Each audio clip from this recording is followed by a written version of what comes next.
South ఇండియాలోనే biggest sorry store మన Varahi silks మన విజయవాడ ఎంజీ రోడ్ లో డిసెంబర్ 4వ తారీఖున ఘన ప్రారంభం.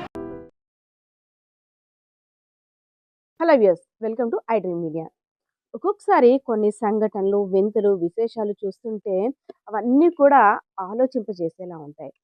ఈరోజు విజయనగరం జిల్లా చీపురుపల్లి నియోజకవర్గం గరివిడి మండలంలో బొండపల్లి గ్రామంలో ఒక వింత సంఘటన చోటు చేసుకుంది. ఆ వింత సంఘటన చూడడానికి గ్రామస్తులంతా కూడా తండోపతండాలుగా వచ్చి, అయ్యయ్యో ఏంటి వింత, అయ్యయ్యో ఎక్కడ ఇలా జరగలేదు, అమ్మో ఏమవుతుందో అనేసని ఒక్కొక్కరు ఒక్కొక్క మాటతో అక్కడ అనేక రకాల పుకార్లు మొదలైపోయాయి. అసలు ఏంటి వింత, ఏం జరిగింది అనుకుంటున్నారు కదా. విజయనగరం జిల్లా చీపురుపల్లి నియోజకవర్గం గరివిడి మండలం బొండపల్లి గ్రామంలో ఒక వేప చెట్టు నుండి తెల్లని ద్రవం లాంటి పాలు కారుతున్నాయి. సో వేప చెట్టు అనేసరికి మనమంతా కూడా దైవ స్వరూపంగా భావిస్తుంటాం. ఏదైనా పూజలు పునస్కారాలు చేసేటప్పుడు కూడా వేప చెట్టుకి పసుపు కుంకాలు అన్ని సమర్పించుకొని చల్లదనం చేసుకొని మొక్కులు కూడా తీర్చుకుంటాం. అదే కాదు, వేప చెట్టుకు సంబంధించి వేప చెట్టు నుండి వచ్చే గాలి, ఆకులు అన్నీ కూడా ఔషధ గుణాలు కలిగినటువంటి మొక్కగా కూడా దాన్ని చాలా పవిత్రంగా చూస్తుంటాం.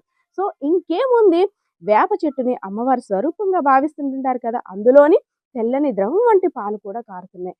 అమ్మవారు మా ఊరు మీద దయ తలిచారు, అమ్మవారు మా ఊరికి వచ్చేసారు అంటే ఏదో చెప్పబోతున్నారు, ఏదో శుభం జరుగుతుందంటూ ఈ నోట ఆ నోట ఆ వార్త అంతా కూడా గుప్పమన్నది. అందరూ కూడా వాళ్ళ చుట్టాలకి వీళ్ళకి ఫోన్ చేసుకొని బొండపల్లిలోని వేప చెట్టు నుండి పాలు కారుతున్నాయి, ఏంటి వింత, ఏదో జరుగుతుంది, ఏంటి వింత విశేషాలు. అప్పుడు ఎప్పుడో పూర్వం కలికాలం గురించి పోతులూరి వీరబ్రహ్మేంద్ర స్వామి గారు కూడా చెప్పారు, ఇలాంటి వింతలు విశేషాలు చూడవలసి వస్తుందని. కానీ మన గ్రామంలో జరిగిందా, అయ్యో ఇదేంటో జ్యోతిష్యుల్ని అడగాలి, అయ్యో పూజారిని అడగాలని ఒక్కొక్కరు ఒక్కోవైపు పరిగెట్టారు.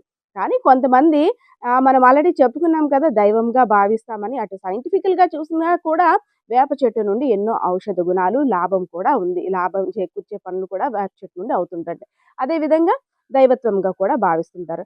అక్కడ ఆ కారుతున్న పాలను చూసి ఒక్కొక్కరు పొద్దున్న ఇన్ని లీటర్లు వచ్చాయి, ఇప్పుడు ఇన్ని లీటర్లు వచ్చాయి, తల్లి దయతలిచిందంటూ డప్పులు వాయిద్యాలతో సంబరం చేసుకుంటూ అక్కడంతా కూడా అమ్మ మా ఇంటికి వచ్చిన దేవత, అమ్మ మా కోసం వచ్చావా, మా ఊరి కష్టాలని కడతీర్చేందుకు వచ్చావా అంటూ కూడా వేప చెట్టు చుట్టూ భజనలు చేసుకుంటూ అమ్మవారిని స్మరిస్తూ ఒక జాతరని తలపించేలా అక్కడంతా కూడా పరిస్థితిని ఏర్పాటు చేసుకున్నారు.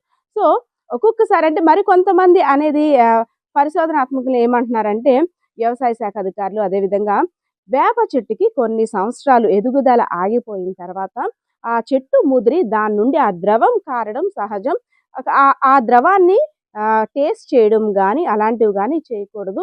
ఎందుకంటే ఏవైనా అనారోగ్య సమస్యలు కానీ వచ్చినట్టయితే పరిస్థితి తీవ్రంగా ఉంటుంది కాబట్టి దాన్ని చూడడం వరకే కానీ ఆ వాటర్ని ఏ విధంగా కూడా యూజ్ చేయకూడదని చాలామంది సైంటిఫికల్గా కూడా అంటుంటున్నారు. సో దీన్ని చూసిన తర్వాత మరికొంతమంది అమ్మవారు మాకు ప్రసాదించిన తీర్థం, అమ్మవారు వేప చెట్టు నుండి పాలు కారుతుంటే ఇది ఎంత వింత, ఎంత పుణ్యం చేసుకుంటే కానీ మా గ్రామంలో ఇలాంటి పరిస్థితి రాదు అనేసని మరికొంతమంది అంటారు. ఏదైతేనే ఒక చిన్న వింత సంఘటన అక్కడంతా కూడా ఆలోచింపజేసేలా చేసింది. ఇటు సైంటిఫికల్గా లేదంటే ఇటు ఆధ్యాత్మికతగా కాకుండా అందరూ కూడా ఒక జాతర తలపించుకొని అమ్మవారిని స్మరిస్తూ ఆ వేప చెట్టు చుట్టూ ప్రదర్శనలు చేస్తూ పసుపు కుంకాలు సమర్పించుకుంటూ వాళ్ళ శక్తి కొలది పళ్ళు కాయలు అన్ని పెట్టుకొని పవిత్రంగా భావిస్తున్నారు. ఇదంతా కూడా అంటే ఒక వింత సంఘటన అయినప్పుడు కూడా పొద్దున్నుండి కూడా ఒక హడావిడి వాతావరణం, ఆ నోట ఈ నోట ఆశ్చర్యకరమైన మాటలు. ఏదైతేనే అక్కడ ఒక స్పెషల్ అట్మాస్ఫియర్ అంతా క్రియేట్ అయిందని కూడా చాలా మంది అంటున్నారు. సో ఇది చూసిన తర్వాత మీ ఆలోచన ఎలా ఉందో కామెంట్ సెక్షన్లో కూడా కామెంట్ చేయండి. 100% బాలకృష్ణతో Padma, I dream media, Vizianagaram.